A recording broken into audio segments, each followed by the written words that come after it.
You have to be some sort of a Ett annat! with Nej, my Lundberg! Det är för tidigt. Lundberg, vad jag sa till. Det finns så väldigt mycket.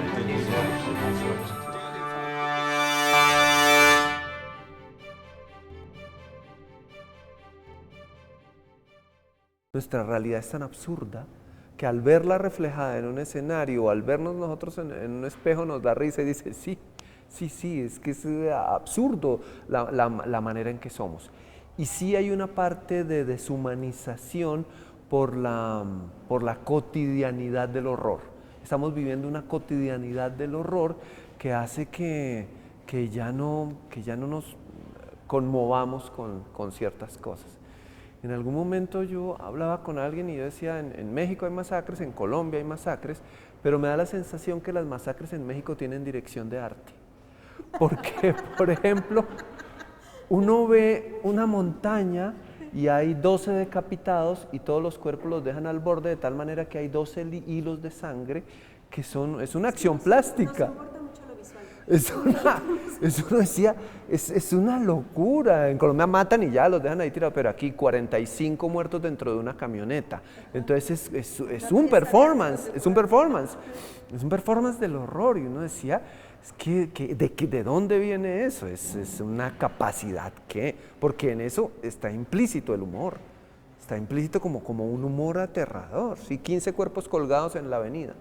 Sí, en donde sea, hay un concepto muy, muy potente. Uno escucha casi siempre a los países donde va que es el mejor país del mundo. Yo sé que en México los mexicanos dicen México es el mejor país del mundo. En Colombia también decimos que Colombia es el mejor país del mundo. Creo que tenemos chistes parecidos, que es el mejor país del mundo, pero está lleno de colombianos. Aquí se escucha en México que México es el mejor país del mundo, a excepción de los mexicanos. Hay ciertos paradigmas o frases que uno repite, sobre todo en la construcción teatral, en la creación escénica, en la creación artística, que se vuelven como ciertos en la medida en que uno los repite.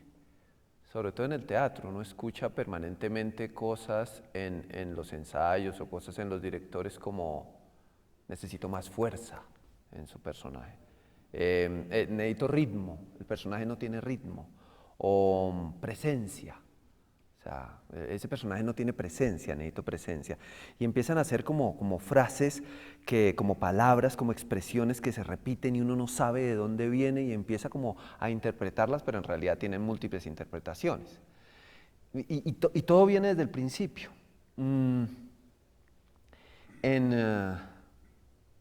Había un profesor en la Universidad Nacional de Colombia, un profesor japonés que se llamaba Yu Takeuchi, murió hace unos años, creo que estuvo también en México. Y a él le preguntaban y le decían, hace 50 años el Japón era tan pobre como Colombia, ¿por qué ahora nos cogieron tanta ventaja? Y se convirtió en la, ¿qué? ¿Séptima o novena potencia del mundo? ¿O la quinta o la tercera? No sé. Y entonces Yu Takeuchi decía, un colombiano es más inteligente que un japonés.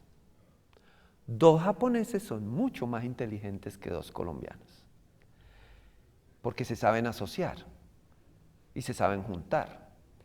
Y si hay algo que necesita de colectividad y de juntarse es el teatro. Entonces uno se pregunta, entonces ¿cómo se desarrollan los países? Si no es juntándose, si no es haciendo alianzas, si no es haciendo equipos. Bueno, nosotros llevamos con el grupo 31 años. Y no es que seamos un ejemplo de convivencia. Hemos pasado por todo lo que pasan los grupos. Hemos tenido amores, desamores, hemos sido amigos, amantes, enemigos, esposos, exesposos, compañeros de trabajo, compañeros de viaje. Tenemos compañeros con los que dejamos de hablar durante un año, pero seguimos trabajando en las obras. No sé si aquí suceda eso, a lo mejor no, a lo mejor aquí todos los grupos se mantienen en una armonía permanente y nunca hay conflicto entre ellos. Pero entonces, si pienso de entrada, como para hablar de algo del trabajo nuestro, a ver si sirve de algo.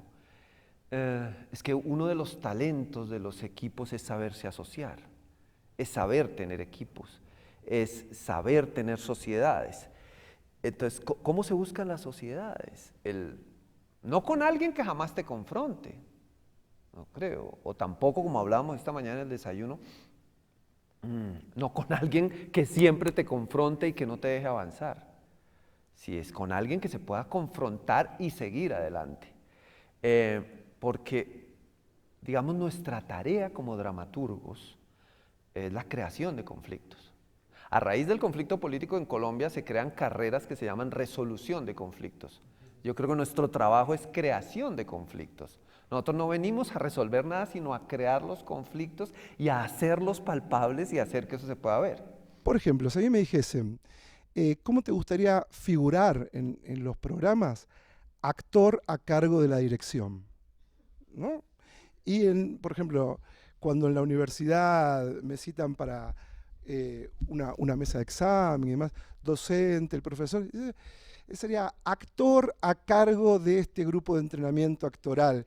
Es el actor como mirada, como lugar desde comprensión de lo real, por llamarlo de alguna manera, lo que me convoca a hacer lo que hago. De ahí que mi eje de reflexión sobre la tarea de la dirección va a tener que ver siempre con la capacidad del actor de producir acontecimiento, vamos a llamarlo por decirlo de alguna manera. Y rastreando con qué tiene que ver esto, tiene que ver con esa comprensión primera que tal vez la actuación tramitada por mi propio cuerpo me hizo posible de, bueno, quedemos en un término, en lo real, pues podríamos hablar realidad, real, hay diferencias teóricas y tal, pero vamos a llamarlo real así en sentido amplio, ¿no? Así me liberó el compromiso de estar persiguiendo en sentido estricto la definición.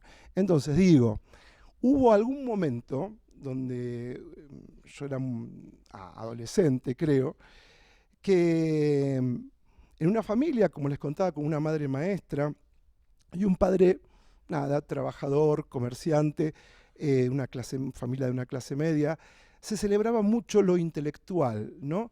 Pero dentro de esta celebración de lo intelectual, tanto por parte de papá como por parte de la madre que tenía, ¿no? una incumbencia directa con el mundo del intelectual, la enseñanza y tal, dentro de esa celebración pasa que un día algo fuga de ese sistema celebrado, algo me permite pasar por mi primer formación en relación a la actuación, un taller.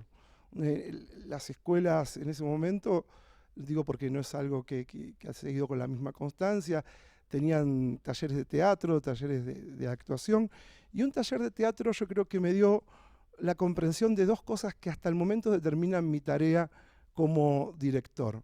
Una es que yo podía jugar con otros. Siendo hermano mayor y habiendo jugado durante 4 años solo, y después generando que mi hermana jugase a lo que yo quería, ¿no?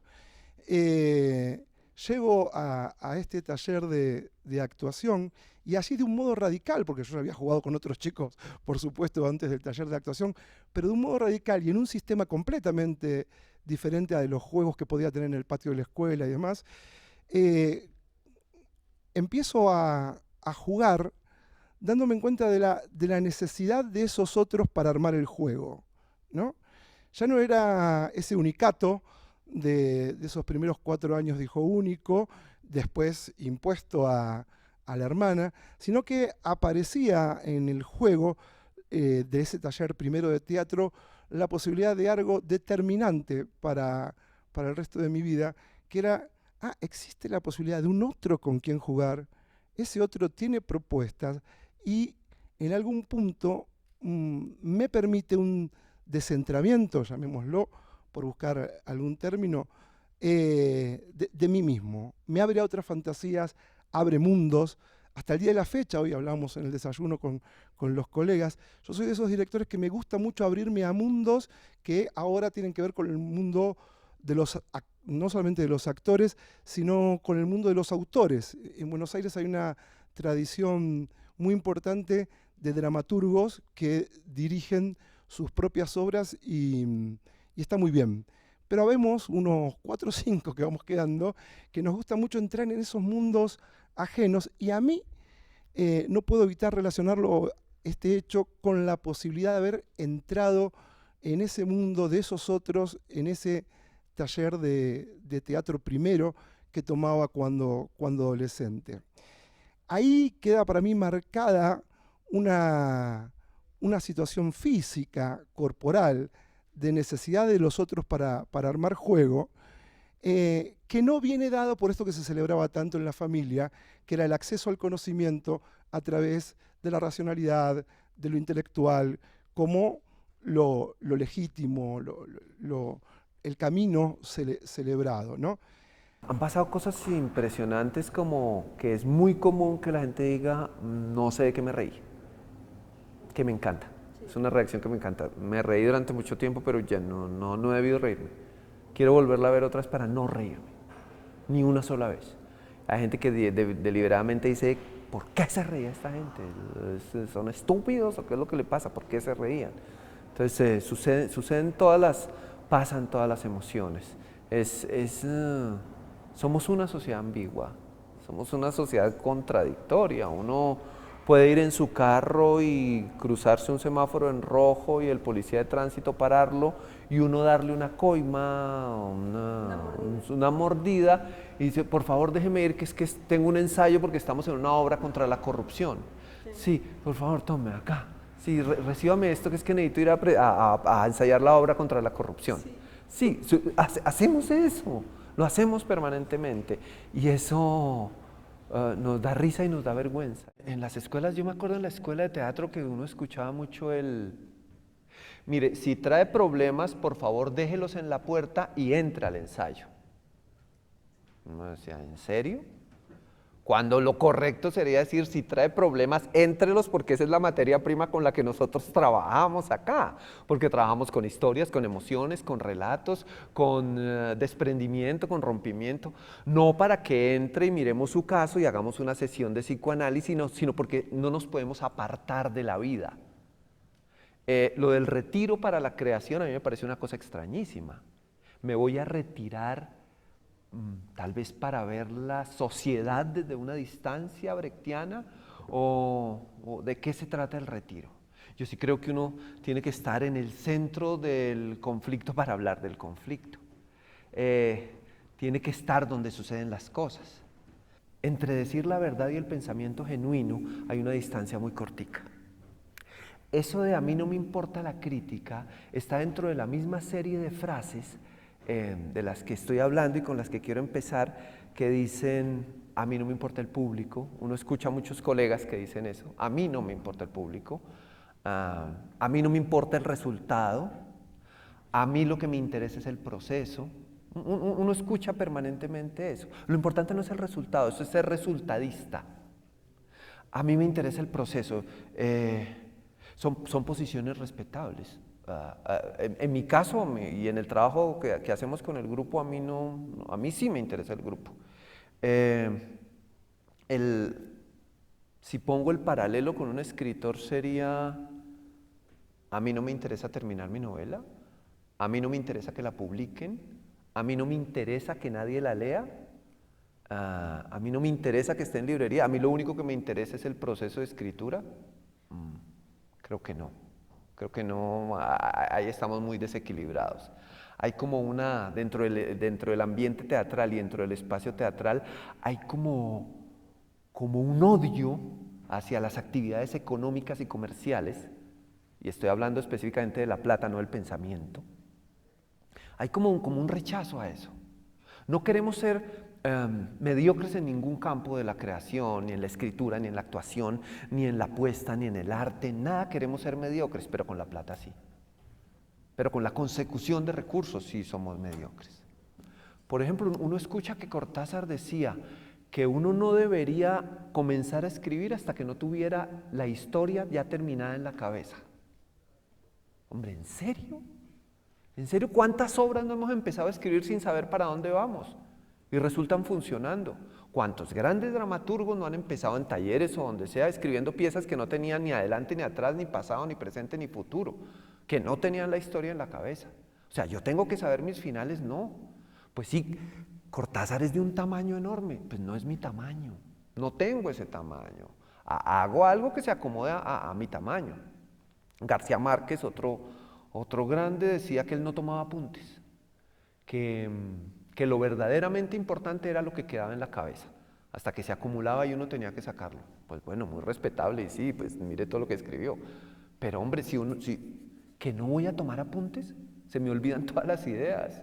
Viviría en una angustia permanente, como cuando se le ocurren ideas geniales en la mitad de la noche, en medio del sueño, y a la mañana no se acuerda. Eso pasa. Me pasa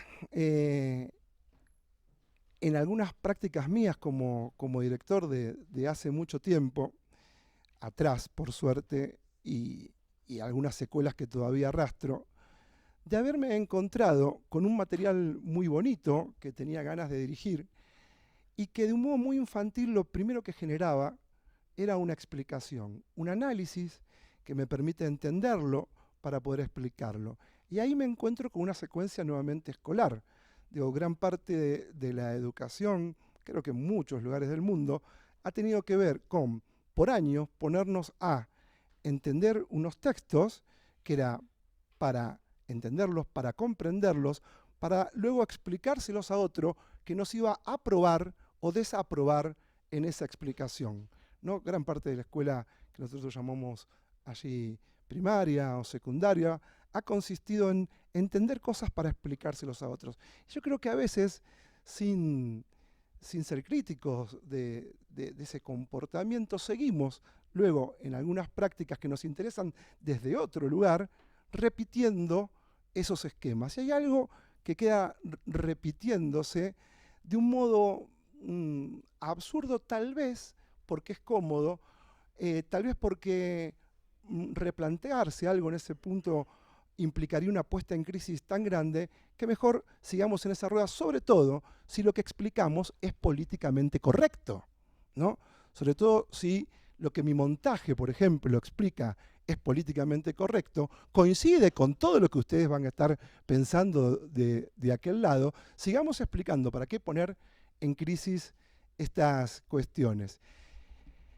Y acá voy a remitirme a 3 experiencias que tal vez en lo concreto de la experiencia misma sirvan para dar cuenta de lo que estoy hablando. Y una experiencia fundamental de este tipo tiene que ver con algo que pasó hace un par de años en el Festival Internacional de Buenos Aires, con una apuesta de un director que yo había apreciado mucho, Ostermayer, un director de la Schaubühne, ¿no? Que trae a Buenos Aires un Hamlet hace unos años, y me gusta mucho, y entonces cuando algo a uno le gusta mucho, ¿qué hace? Tratar de ver más de ese director, leer más de ese autor, esas cosas que uno hace. Entonces, con ese impulso, voy a ver Un enemigo del pueblo, al segundo festival que es invitado Ostermayer. En determinado momento pasa, no sé, seguramente algunos de ustedes hasta habrán tenido acceso al montaje, que el personaje de Stockman queda en una especie de púlpito, entre comillas, los malos, los que los atacan, toman parte de la platea y empiezan a arengar al público para que ataque a Stockman, ¿no? Entonces Stockman tiene un nivel de confrontación fuerte con esa realidad que se arma en la platea cuando se arma, en cada lugar se debe armar de un modo distinto. En Buenos Aires lo que pasó fue lo siguiente: había un funcionario público,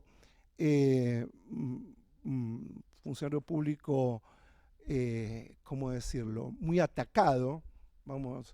Después, cuando empiece a entrar en calor, voy a soltar los eufemismos.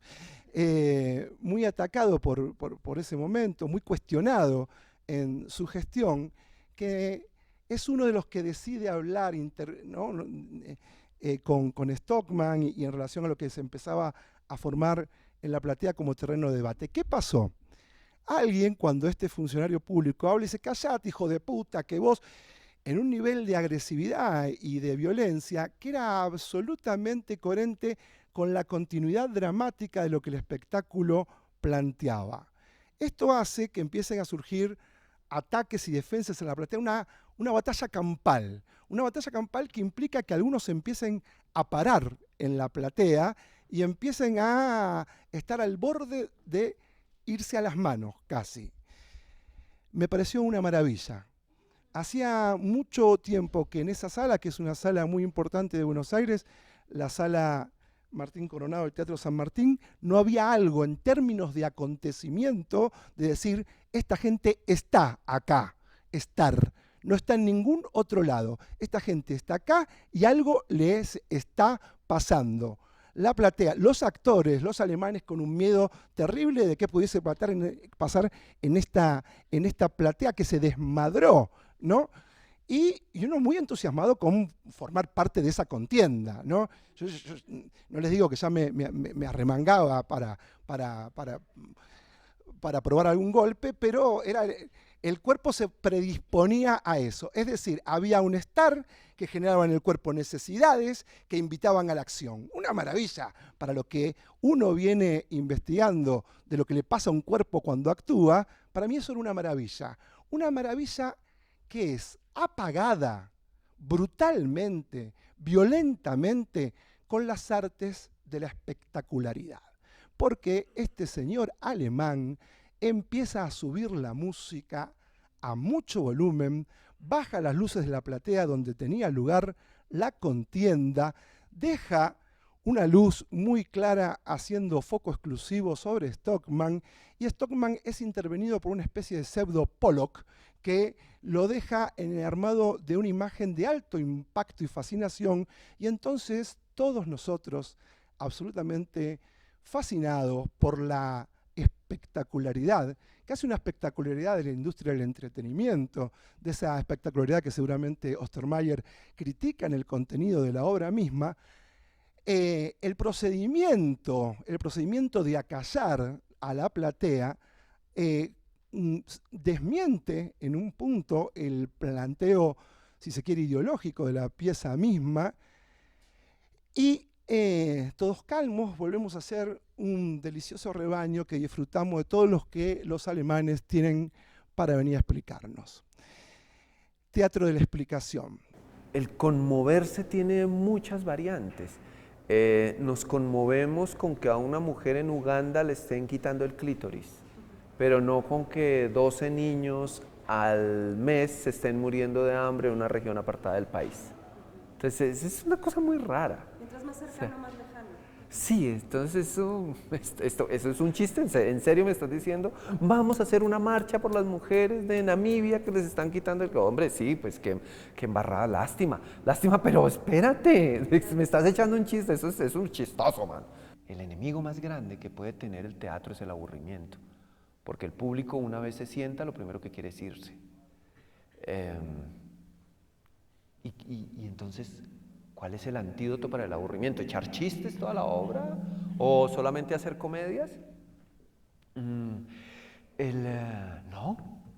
yo creo que el antídoto para el aburrimiento es la creatividad. ¿Y cómo somos creativos en un espacio teatral? Pues yo creo que haciendo teatro. A veces se nos olvida que tenemos que hacer teatro, que la creatividad está inscrita en el hecho teatral. O sea, tenemos que hacer teatro, no sociología, no historia, no economía, no dar discursos aleccionadores. Y sobre todo, quitarnos de la cabeza ese ánimo de superioridad con que a veces se dice, sin sonrojarnos, vamos a crear conciencia. ¿En serio? O sea, vamos a crear conciencia a partir de la conciencia de quién, de la tuya, gran pensador, gran artista. Tú eres el que tiene la razón y vas a irradiar, ¿sí? Vas a irradiar tu pensamiento. Entonces, sí nos interesa el público, porque son dos partes. Hay una parte que son los espectadores y hay otra parte que son los creadores. Y estamos estableciendo esa relación, es una relación de amor. Es una relación en la que tengo que tener en cuenta al otro. Y tener en cuenta al otro es generar lenguajes que puedan ser decodificados. Sí, yo le estoy dando al otro mis mis códigos para que él sepa de lo que yo estoy hablando. Si uno ve infinidad de espectáculos donde los códigos solo están a este lado y no tengo la generosidad de darle los códigos al espectador para que sepa de qué estamos hablando y para que establezcamos un diálogo. Si es lo mismo que una relación de amor. Entonces no, estamos los dos. Sí, uno no puede estar solo ahí haciendo lo que tenga que hacer sin pensar en que la otra persona está ahí. Sí, es una relación de dos.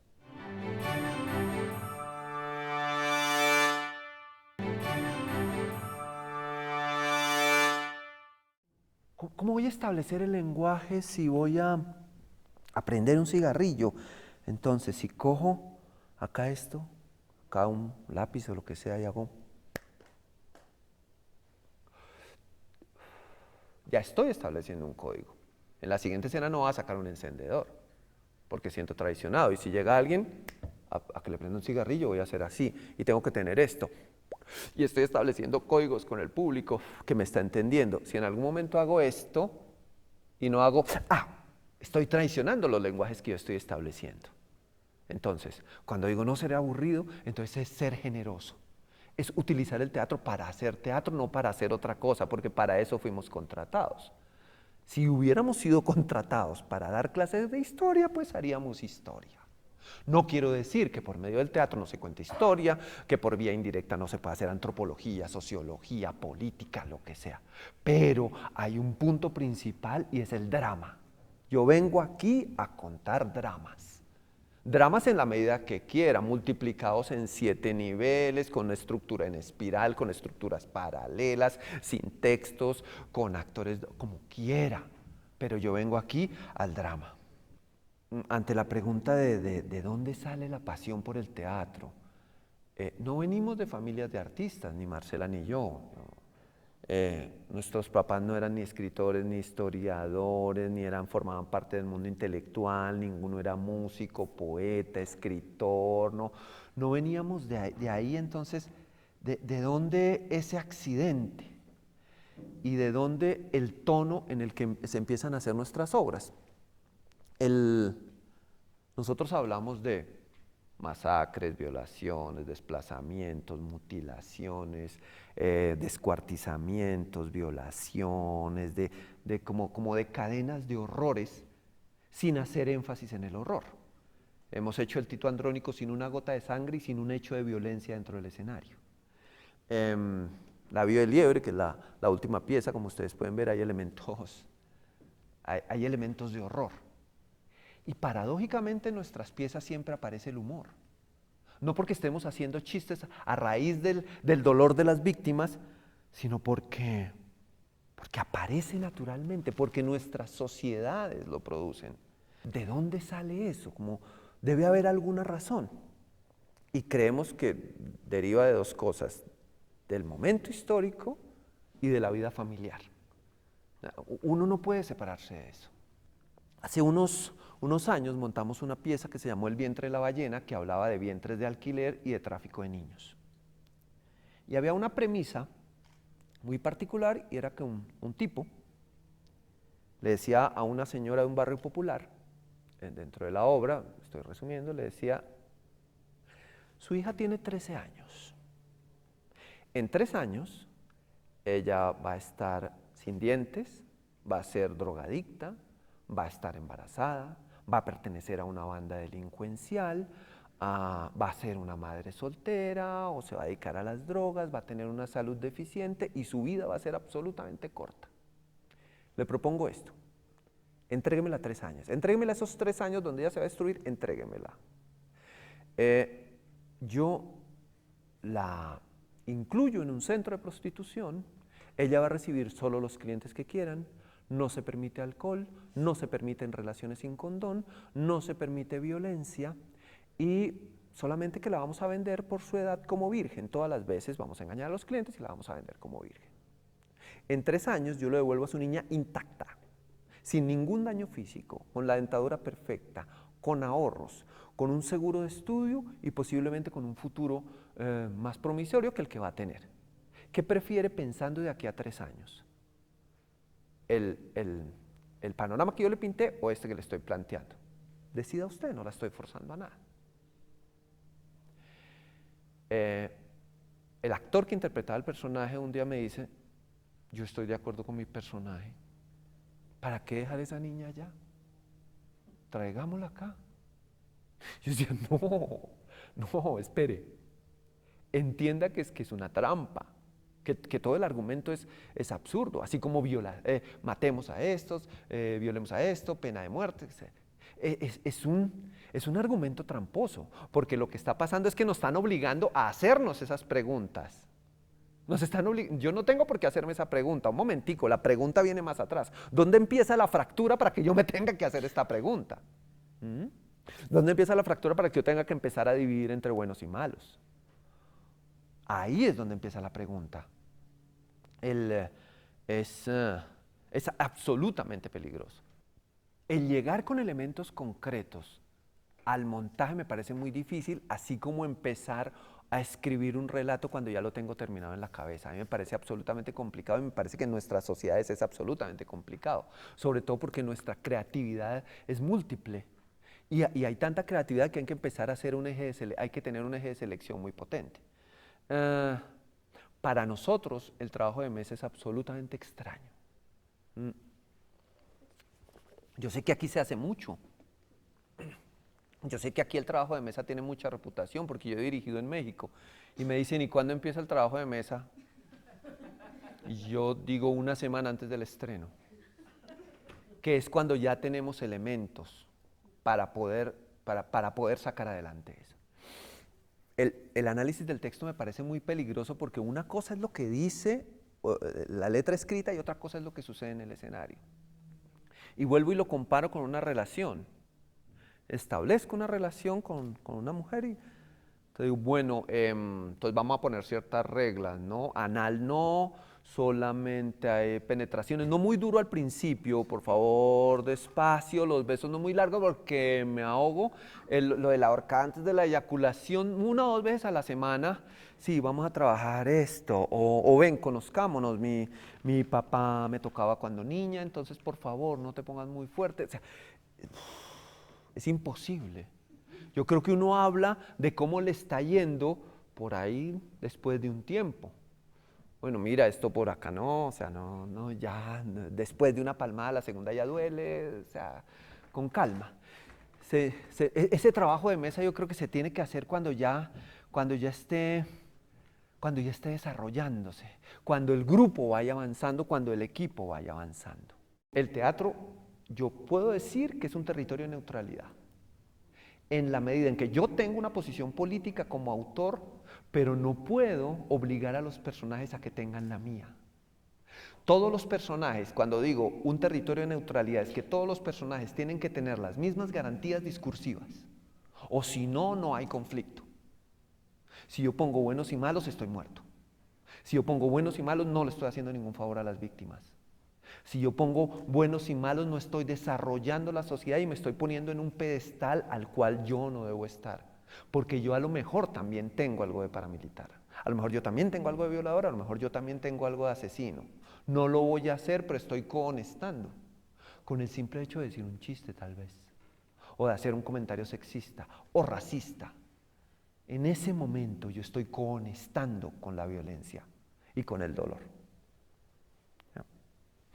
No me puedo imaginar una dirección en ausencia de la escucha de lo que el colectivo de trabajo propone, pero eso está recortando de todas formas un rol. Digo, no, para mí no se trata de negar el rol para nada, o sea, hay un rol diferente de otro. Lo que me interesa es salir de determinadas situaciones que uno ha heredado, que se le asignan al rol. Por ejemplo, que el director sea la racionalización, ¿no?, del equipo. Entonces, ¿quién piensa? El director. No necesariamente el director es quien piensa. Digo, yo le solicito a los actores que me permitan una diferenciación en términos de rol, pero no en términos de que a mí me toquen determinadas tareas, como ser quien piensa en el equipo de trabajo, ¿no? Y entonces al director se le preguntan cosas, como decíamos ayer, en términos de oráculo.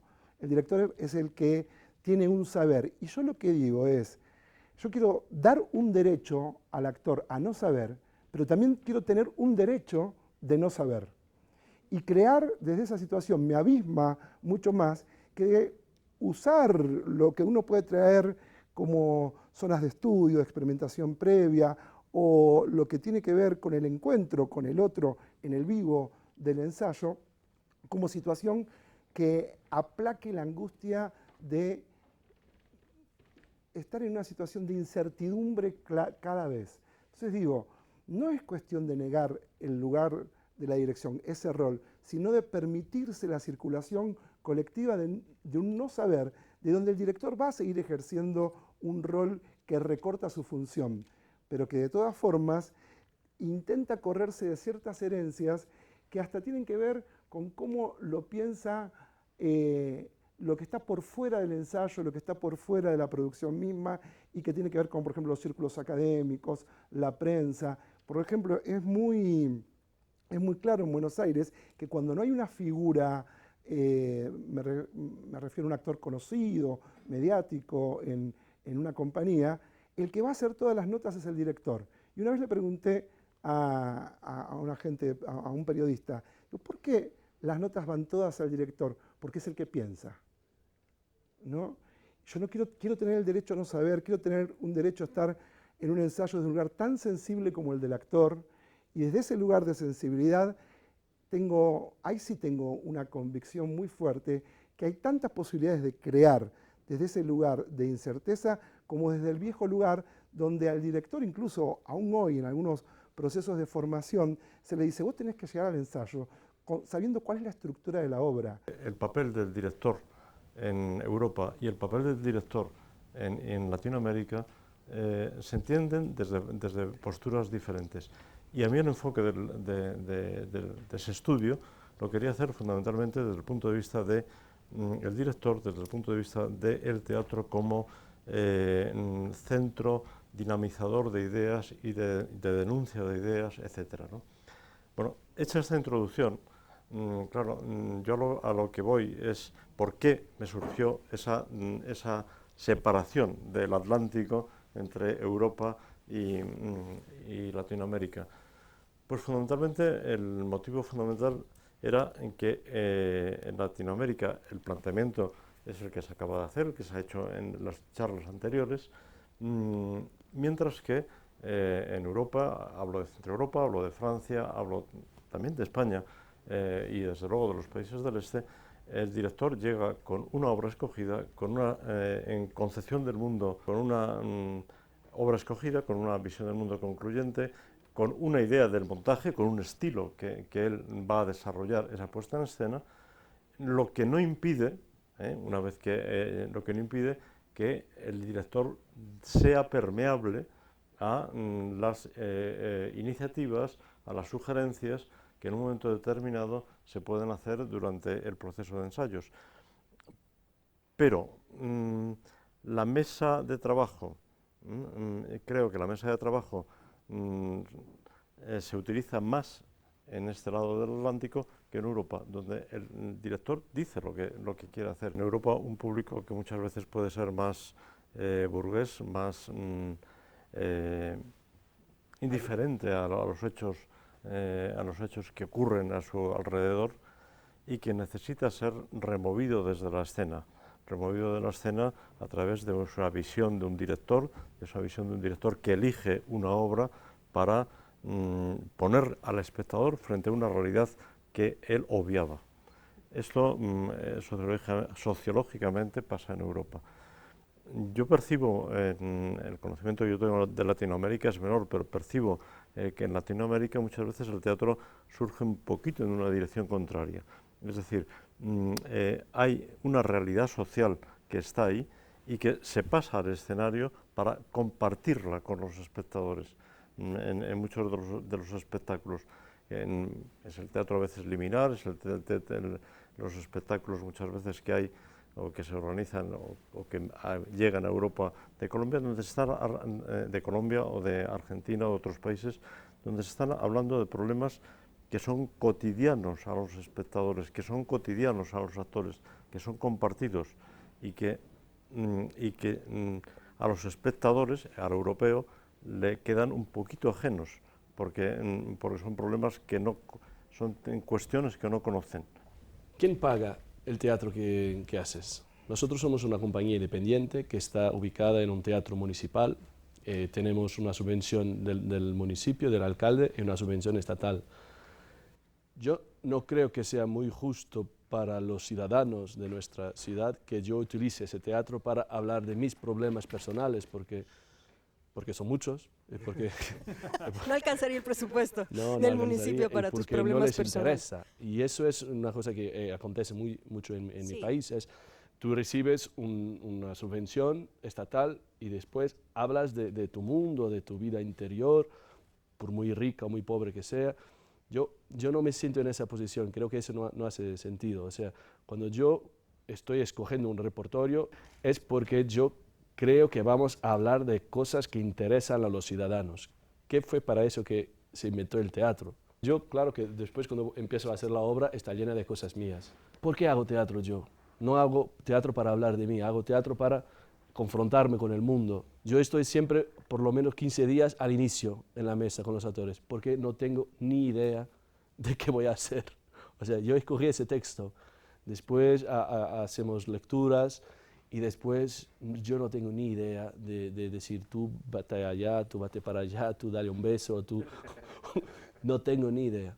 O sea, tengo una técnica que es muy rudimentar, que es tenerlos ahí hasta que ellos ya no pueden más estar sentados, empiezan a levantarse y empiezan a hacer cosas, y yo, oh no, muy buena idea. Un director es alguien que mira, y es alguien que adjetiva de una manera distinta, con una mirada. Yo estoy seguro de que cada uno de nosotros, ante el mismo evento, ve cosas distintas.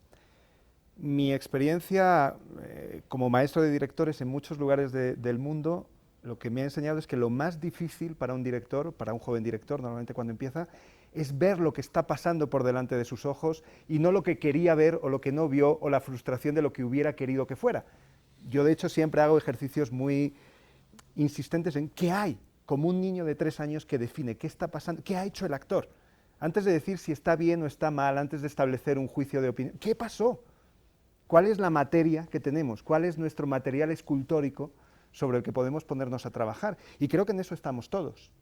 Creo que lo que cambia es que, claro, ante la misma pieza de mármol, Miguel Ángel ve una cosa y Bernini ve otra, pero lo primero que tenemos que hacer es entender que lo que tenemos ahí es mármol, entender el material y desde nuestra propia sensibilidad decidir adjetivar con nuestra mirada eso que está sucediendo. El tema ejerce un poder fascinador, ¿no? Hay algo fascinante en del tema, la idea, el tema, y después no importa, como decía mi abuela cuando veía teatro, si eso pasa, si eso está encarnado, si esto está sucediendo. Claro. Un tema que por lo menos en Buenos Aires se ha discutido hasta el hartazgo, la idea de representación, ¿no?, u acontecimiento. Gran tema. Entonces digo, en realidad hay parte de la cuestión de las ideas, hay parte de la cuestión que tiene que ver con los temas, que se alía, es aliada fácilmente de la representación y olvida ese poder de acontecimiento, de algo que está sucediendo, que si un actor, si tengo este problema, dice Aurora, acerca de la moral y lo que me perturba, si una realidad no logra ser ficción, sino que logra ser realidad en escena, realidad paralela del que está mirando, eso empieza a ser harto perturbador, como diría un chileno, ¿no? Algo que pasa es en un momento donde los vínculos, la posibilidad de un lazo, la posibilidad de un vínculo está completamente coartado y a veces uno tiende a pensar que esos lazos coartados no vienen coartados per se, sino porque hay sistemas tendientes a cortar lazos, a cortar vínculos. Si yo veo que un actor mira al otro y eso está pasando, eso no es absolutamente inquietante, eso no es corrosivo, eso no es revulsivo, ¿no? Digo, si yo tengo la posibilidad de que un actor esté vivo en escena y además está haciendo Tito Andrónico, bueno. Un teatro que puede ser hiperintelectual, que desde que sale el actor y dice buenos días, dice, pues ese cabrón ya entendió el mundo, ya lo había entendido todo y no va a poder entender nada durante la representación porque ya está. Ya es premio Nobel. Sí, me lo cuento. Y que prefiero que lo escriba en el diario, que lo leo tranquilo en casa. O el pendejo que decidió ser pendejo y que no va a aprender nada aunque esté 18 horas pasando la representación. Entre esos dos extremos, el que ya lo supo todo y el que no sabe nada, creo que estamos todos en diferentes escalas de grises en que a alguien al final de la representación le ha pasado algo que no estaba al principio. Racional, intuitiva, físicamente. Frente a esos posicionamientos es donde aparece la toma de postura, y yo creo que parte del rol de la dirección no tiene tanto que ver con la imposición de un juego, sino una toma de postura. Un lugar desde donde estar en el mundo, que como intentaba decir ayer en la conferencia, no sé si genera un teatro de mayor calidad, pero genera una posición de mayor felicidad en hacer entre esos que nos encontramos a hacerlo. Porque yo creo que el teatro no puede competir con el cine. O sea, nuestro colega Shakespeare no necesitaba, o sea, el mercador de Venecia, no tenía góndolas, o sea, ponía una tableta, Venecia, ok, estamos en Venecia. Es otra cosa. Eso cuando hablo con los niños, eso intento explicar, la diferencia del código del cine y del teatro. O sea, yo en el teatro voy siempre a poner más naturalismo, y ya he hecho espectáculos así, que se abría y era una oficina, y todo era verdad, era una oficina, pero eso no me interesa tanto. El tema del espacio es muy importante pensar sobre eso, que el actor cree el espacio y que sea creíble para quien está mirando eso. No, es que yo creo que abundas en un tema que me parece muy importante y que ha salido y que con distintas ópticas todos los que hacéis teatro, yo lo veo desde mi butaca y luego lo juzgo. Todos los que hacéis teatro hay como una técnica que unos la tienen más cerrada y otros más abierta, que es elegir un espectáculo, el repertorio, elegir qué quiero contar, un núcleo de convicción dramática, en ir al cómo contarlo, una narratividad escénica y dentro de un estilo, donde entra me como los espaguetis o no me como los espaguetis, lo saco o no lo saco. El espacio sí se maneja desde una perspectiva dramática mucho más que conceptual. A mí me asustan mucho las piezas que tienen una escenografía conceptual, o sea que la escenografía da un concepto de la obra. Yo sí creo que el espacio tiene que ser, en términos dramáticos, útil para lo que suceda en escena. Tiene que ser absolutamente útil. No puede ser artístico en términos expositivos. ¿Pero útil en qué sentido? El espacio de acción, es lo que dice Valle. Útil en que el continente tiene que ver con el contenido. Sí, Lo totalmente, que yo pero ponga ahí es lo que tiene que transformar el espacio. Si necesito un espacio realista que sea no para adornar y para acompañar las acciones, sino para que eso tenga una progresión dramática. No que sea una utilización mecánica, sino que sea una utilización dramática.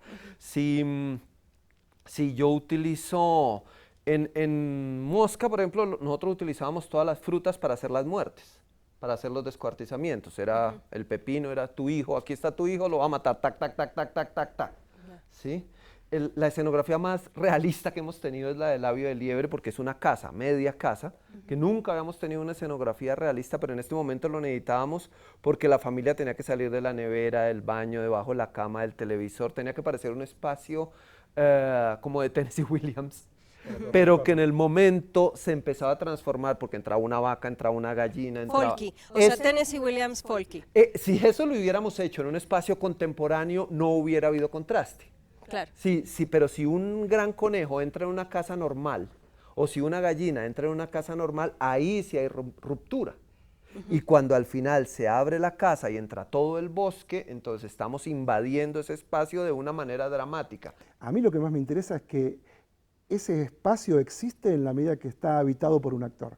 Hasta tanto el actor no lo habita, no se lo apropia, no existe. Y puede ser la casa que se abre, la casa que se cierra en la oreja o el escenario vacío, que si alguien no lo habita no existe. La gran pregunta siempre es, ¿nosotros como directores hacemos la cancha y ponemos a los actores a jugar o viendo a lo que juegan los actores hacemos la cancha? Bueno, pero esto tiene Esa que ver es siempre eso tiene la mucho pregunta. que ver con los sistemas de producción también. Exacto. Totalmente, Por porque supuesto. hay lugares donde Esa no es te la puedes pregunta. Hay permitir sitios donde no te da tiempo. hacerlo de una u Exactamente. otra manera, ¿no? Yo digo todo el tiempo que lo que hacemos está determinado por el azar, lo inconsciente y las condiciones de producción. No, digo, no hay experiencia en la que he estado. inverso. O como sea, claro. Las La condiciones de producción, producción. el azar consciente. Digo, si yo estoy dirigiendo en mi propio estudio, tengo la libertad de que el espacio aparezca a los 3 meses. Si estoy dirigiendo en una sala oficial, tengo que presentar el espacio como... Entonces, ¿qué elijo? ¿Traicionar lo que creo que es mejor, que es que el espacio aparezca durante? No, hacerles trampas a las instituciones donde trabajo. Entonces tengo todo un sistema de aliados donde decir, bueno, andá a los talleres de escenografía y fíjate que a lo mejor lo que dijimos que iba, si es el mismo presupuesto, ¿es rojo o es negra la pintura? Pero durante el proceso de montaje se dio que era mejor negra. Entonces, veamos si podemos persuadir a los que van a ir a comprar la pintura para que cambie rojo por negro. Pero determina mucho el ámbito en el que estás armando la producción que estás armando. Digo, por lo menos en Buenos Aires, en el teatro comercial y en el teatro oficial, a priori te exigen saber un montón de cosas que vos decís, no puedo saberlas. No puedes saberlas, pues bien, no dirijas acá entonces. Yo creo que al final el margen de libertad, de empatía, de identificación entre los actores, de establecimiento de un vínculo real entre ellos, se puede hacer igual en un teatro hipercostumbrista o en un teatro muy formalista, como es la ópera o como es el teatro en verso. Yo creo que eso depende de las reglas que establecemos. Por supuesto que a priori el material es diferente, pero no está condicionando una formalización final. La formalización final depende de la mirada y la adjetivación del director.